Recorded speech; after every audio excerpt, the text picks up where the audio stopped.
Hi, everybody, and welcome to SA Rugby Magazine's Money Man and Rich Pickings. What a wonderful title for a show, Rich Pickings. Where do we start? Let's start with this. For the first 20 minutes, and I thought South Africa dominated for all 80 minutes, but there was a mistake. There was a mistake. There was so many mistakes in the first 20 minutes. A knock on that disallowed a try by Aki Snyman. Justin Colby with a good hit that dislodged the ball as he was over the try line. The first 2 minutes, the missed line out, the knock-ons. And then 20 minutes in, New Zealand are up 7-0. And you could just see the tenseness in the crowd. And then like you ever see Hulk Hogan? Do you remember Hulk Hogan? Yeah, I do. Yeah. You know that hand that Yeah. I'm alive. Just that hand that goes up and stronger. Man, I was just my voice is gone. But all I can say, Gav, is simply this: it was the best 60 minutes of rugby I've ever seen in my life. Yeah. I actually can't understand some of the New Zealand reaction I've seen. A lot of the people are making out that the All Blacks were bossing the game in the first half. And maybe on the scoreboard they did, I don't know. But I know what you're saying. So those first 20 minutes, I was sitting there watching and I thought, here we go again. It's like Eden Park last week where the Boks were dominant for the last hour of that game. But they just couldn't convert it. And I thought that we were going to see a replay of that. But I always felt that the Boks were applying enough of pressure for that damn wall to break, and that eventually the South Africans were going to take control. And I do think that's almost like that the New Zealand psyche has changed a bit. They almost are sort of they have gotten to that psyche where they see us as the leaders now and not the chasers, and that suddenly a squeaky win in Eden Park, where I think South Africa were the physically dominant team, the end, was seen as a huge performance by them. Yeah. And in the first half of that game, I thought that the Boks were the dominant team, and I don't know how New Zealand were leading by 3 points at halftime. But somehow they were. Yeah. And yet over there, like, if you watch some of their podcasts and shows over there, television shows, there's this attitude that we were bossing the game in the first half. I didn't see that. I thought that the Springboks were always on top. I did think, I sent a WhatsApp to one of my colleagues saying at one point that we look more dangerous from our own 22 than when we're in their 22, because we had South Africa had so many entries into their 22 without converting. And then, of course, the intercept try came from, I don't know if it was inside the 22, but it was deep in the South African territory. Yeah, may have been. I mean, that's where my voice started to go. Because I got to cheer for him for 80 meters. It was just unbelievable. I mean, I think you're right. The war is over. I think that I've said in some of my shows, to a lot of consternation from New Zealanders, that I said that I think at one time that we were a mile apart. I don't think this is a great All Black team. Yeah. But what does that say about South Africa? It's going to be Springboks versus the All Blacks. It doesn't get bigger in rugby than that. I think that the Boks can win this game. Boks can definitely win this game. Yeah, and I really believed that at the time. It wasn't turning out the way, but we are a mile apart. We are a better team than them. We're more physical. We're just more of everything. We've got more coming off the bench. It was just, it was so beautiful to watch, Gav. I can't say enough. And when you listen to the media from New Zealand or anybody in social media, there's actually one thing I posted on my Instagram. It said, the quietness from everybody in the rugby world is sponsored by the Springboks this weekend because it's just been crickets. Yeah. Just absolutely been crickets. It's I think Murray McStead, one of the guys, was on saying to Victor Matfield, I'm feeling confident. I'm feeling good. Was it Sir John Kerwin, maybe? Yeah, Sir John Kerwin. Yeah. Dickhead. A.K.A. Dickhead. New Zealand by 10. Well, he got the 10 right. He did get the 10 right. You got the minus 36 wrong. I think that this switched quite a while ago. I was in Yokohama in the day that England beat them in the semi-final of the last World Cup, and they thrashed them. I think the final score was 26. It was something like that. It was a significant win. But if England had scored 30 that day, it wouldn't have been a false representation of what happened in that game. They were completely outplayed. And to me, ever since then, they haven't had that aura anymore. And let's be honest, I mean, they've lost a couple of times to Argentina, in Argentina once, and a couple of times on their own territory. They'd never lost to Argentina before 2019. They lost a home series against Ireland, which they'd never done, and they hadn't lost a home series for goodness knows how long. They've lost to South Africa a few times, and the other game that sticks in my memory, and this is where I think that I personally believe that this result yesterday or on Saturday has been coming for a long time. I was in Mobile that day that the Boks beat them. I think it was 26-10.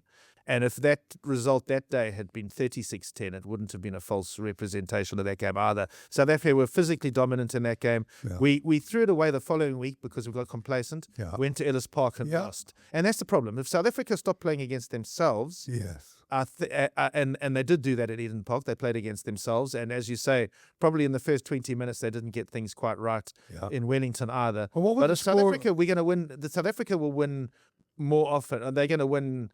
They're going to win 3. New Zealand might win 1 game in 4. Well, let's look at the last 10.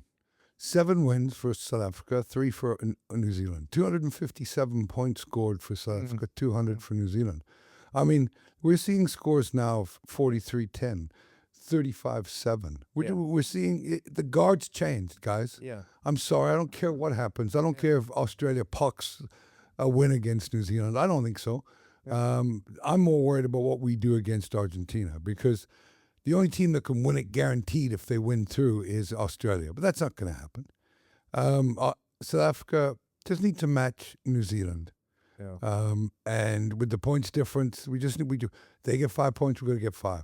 And I think Durban, but you say it's a strange place to play off air, and it is. It's humid and it's not conducive to that, but with the open style of the Argentinians. And Argentina don't believe they compete. They fear South Africa more than any team they play.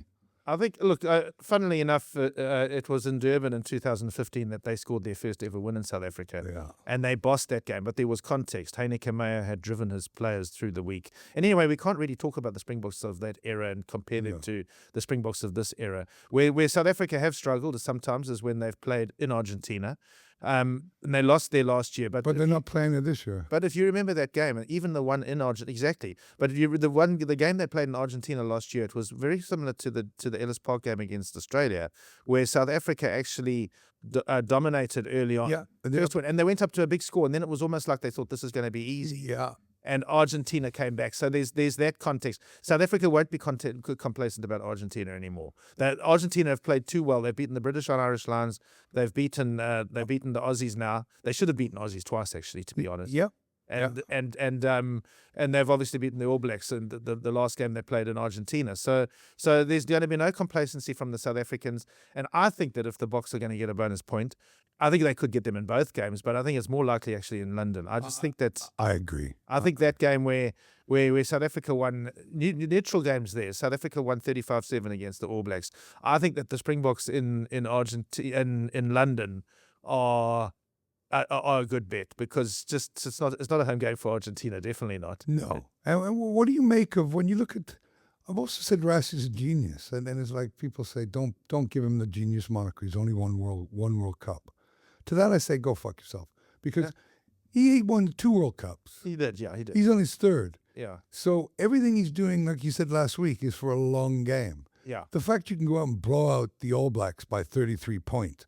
Did you see Razor? Did you see Scott Robinson after the whistle went on the 80 minute? Did you see him? There's a great photo on Instagram of him and his coaching staff. One guy looking at him and him just looking like this, like, what just happened? Absolute annihilation. So what do you think of Ethan Hooker? I mean, Mark wrote a great piece yesterday in the Sunday Times, talked about what an impression he made, what a debut. What's your thoughts on Ethan Hooker? Well, I think Ethan Hooker summed up the South African attitude. It was bravery. I mean, there was bravery. There was bravery in the sense that, look, I mean, we saw what happened at Ellis Park, where South Africa ran themselves off their feet. And there might have been people who were worried about that in this game, because we were sort of doing the same. We were kicking more. I mean, we had more balance to our game, but you sort of thought jeepers, the guys are I think that was the New Zealand attitude, why they thought they did well in the first half, because they thought that the Boks were going to run out of gas, and they didn't. So they were very brave in that sense, and how expansive they were. But Ethan Hooker running that ball back from deep, that eventually led to the Bok try, that symbolized and sort of embodied the South African attitude now. And he's what? He's a 22-year-old kid. He's hardly played for the Boks, and he came in and he had that confidence. I mean, there were obviously other players on that side as well. Damian Willemse, I did say to you last week that I think that the Springboks are more talented as a team, as a combination. My only concern was that whether they were going to be able to gel. I mean, no, you actually said it wouldn't surprise you. And, it's like there was this young cancer patient that was sitting in the stadium. Mark said Boks by 10. And I was like, Jesus, couldn't you just say 1? Fucking, I'll take a 1-point win there. But you said that they might win this game by 20. What do you know that I don't know? What I know is just how good that combination of players can be. Feinberg, Ngoma, Zulu, and Damian Willemse, in that 10-12 decision-making access. Both guys taking, you see, this is where it's different when you have Andre Pollard there, because Andre Pollard does take that ball a degree further back from the gain line. Those two guys play on the gain line, and so does Moni. So Moni came in. I mean, Moni is a brilliant player when he's got a forward platform. Yeah. And when he's got Damian Willemse next to him. He's got another guy who's played fly half, who can actually, they learned their lesson in Joburg. Willemse has played fly half before. Admittedly, he then ended up playing part of the time at fullback, and part of the time I was never quite able to sort of say during the game where Willemse was playing, because part of the time he would be dropping back to be fullback, because Andre Esterhuizen also had a very good game. I mean, he's a really, really good rugby player. Who was the man of the match for South Africa? It was Willemse. It was Willemse, and rightfully so. Yeah. Rightfully so. The way Damien controlled things when the Boks were in the lead as well. Yeah. There was that one little kick down into New Zealand territory. I think South Africa were leading by 14 by that point. Just keeping the pressure on, which is what didn't happen in Johannesburg against Australia. Everything that went wrong in the last hour in Johannesburg was corrected in this game, and it was just that balance that, as I said before, the contestable kicks now are sort of the set piece in rugby, because you win that and you win that battle, and you either get a scrum or otherwise you get an opportunity to attack. So it's like a set piece because you're setting yourself up for something. So it's and the Boks won that handsomely. Yeah. So but yeah, going back to Ethan Hooker, just outstanding. I mean, I never expect that's something I didn't expect. No, I didn't expect that. How do you feel about that? I mean, when you look at our team now and you think, okay, we're 2 years out from World Cup. I said to people, take the 4-1 on the Boks to win this championship. And then during the progression of the tournament, people said, do you refund money? Do you do this? Piss off. Yeah. 1 week's a long time in rugby. Yeah, it is. We now know exactly where we stand. It is. Yeah. And the Boks are 1.8. Yeah. So they're the favourites now. Yeah, odds-on favourites. Yeah. Yeah. So if you've taken that bet, too, and they should cash it out. Yeah. If you're that conservative, cash it out. Yeah. I'm still keeping mine going. I didn't lose a bet this weekend. Won every bet I made. In fact, I took the Boks minus 6.5 on your 20 recommendation. So thanks for that, Gav. Okay, good. Put an extra couple grand in my account. So in 2 years out, you look at what Rassie's doing, and it's just I'm never going to question him again. Yeah. I don't care if they lose 5 in a row. I'm not going to question him. Yeah. Well, I'm actually, I'm not, up to this point, I'm not a betting man, but if I was actually going to take a bet, if I was going to sort of become a proper betting man, I'd actually take a more shorter term bet, a series whitewash next year when we play New Zealand in those three games here. Oh, the rivalry tour. The rivalry tour, because I just think that we have the South Africa have moved. Look, it might not last forever. Yeah. Although it probably will because of the populations. I mean, we got the sort of whole South African population playing rugby now. Yeah, and we're not woke. Yeah, and we're not. Yeah, so we don't have the reasons not to play rugby that some of the other countries do. So we don't have as many moms. People in New Zealand might be starting to play the round ball game now. Yeah, and that's fine. That's fine. I mean, that's good for their basketball. And but and Australia are divided in terms of sports, which are much more popular. Yeah. So when I look at, and it's a woke culture as well. Yeah. We're not woke yet here. Yeah. I mean, you go to Paul Boys, you got 14 teams, Yeah. and you're going to play rugby. Yeah. You know, Yeah. it's like, that's it. You don't get the option. The talent conveyor belt in this country is. I mean, okay, so if we I would say we'll beat the All Blacks 3-0. I mean, and then looking ahead at the World Cup, to me, look, a World Cup's a strange thing. You have one bad game, and you get blown out. So 1-point games. yeah, you get 3 1-point games like the Boks did this last time. Yeah. But to me, the big threat, the only other country that has this sort of talent conveyor belt, and probably even the rugby culture now, like, you know, when it comes to is France. France are huge. I'm actually looking forward to hopefully South Africa becoming more competitive in the Champions Cup, because we actually need to compete with those guys, I think, going forward. Like just being able to compete, the Sharks and the Stormers, so that we don't have a situation where the guys get used to losing to French teams. Remembering, of course, that the French teams don't just have French players. They have they have a lot of other. Well, unfortunately for us and them, if we go there, we're probably going to take a beating. And if they come here, they're probably going to take a beating because the amount of players that we leave behind and they leave behind. Yeah. Well, I mean, the logistics of South Africa's travelling is what holds them back there, and it's still better than Super Rugby. And we don't have the money. It is better than Super Rugby, and that's actually also. I mean, to change subject, I think that's where New Zealand is suffering as well. Yeah. Is not having South Africa in there are times, and it might have happened in that very first game against Australia, where I think in Joburg, there are times when I think that it takes us a while, because we don't play Super Rugby regularly anymore. It takes us a while when we play Australia, we play New Zealand. It takes us a while to get used to the tempo of Australasian rugby. So that might have happened in Joburg to some extent, and maybe even in that first half last week when they scored those soft early they scored the 2 early tries. South Africa were off the pace in the first 20 minutes in Eden Park. And at Mount Smart 2 years ago, we saw it even more stark, sort of like it was even more starkly apparent, where South Africa started off badly. I mean, if we start talking about Bledisloe Cup, remind me to mention how well the New Zealanders start. Okay, let's talk Bledisloe Cup. Okay, we could go there. It's just okay. So what I was going to say was that the Australians start slowly. Yeah, they start slowly in every single game virtually. Except I think it was the second test against the Lions where they were ahead and then the Lions came back. Otherwise, every other game, they've started slowly and they've been trailing early in the game. The All Blacks, on the other hand... Do they finish quickly, or should I ask women about that in Australia? And then the All Blacks, well, they do finish quickly. So that's the thing. And the All Blacks don't finish quickly these days. The All Blacks used to always be the team that would take control in the last 20 minutes. Yeah. They'd come to Ellis Park and they'd be trailing, and then they would win it in the last 20 minutes. So I remember the John Smith 100th Test in Joburg. I think it was actually at Soccer City, and I think it must have been 2010. Yeah, I remember that game very, very well. And the All Blacks looked out of it, and they scored 2 tries in the last 2 minutes to win the game. So the All Blacks used to be really good at that. Now they're starting games with furious tempo. Well, they didn't really against the South Africans this last time, but on the scoreboard they led. They led early on, whereas the Australians start slowly in every game. And so obviously the New Zealand public's going to demand a huge response from the All Blacks after this defeat. And lots going to depend. What's going to rectify the 33-point? There's nothing going to happen that's going to rectify, even if they beat Australia by 50. But they'll want that kind of response. They'll want this was our response. This was the South African response to Ellis Park. And to Eden Park was after that game in Joburg. I remember sitting next to Keir and saying to him, I said, what's demanded now is a big response, and South Africa have to win big, and they need to maybe win in New Zealand.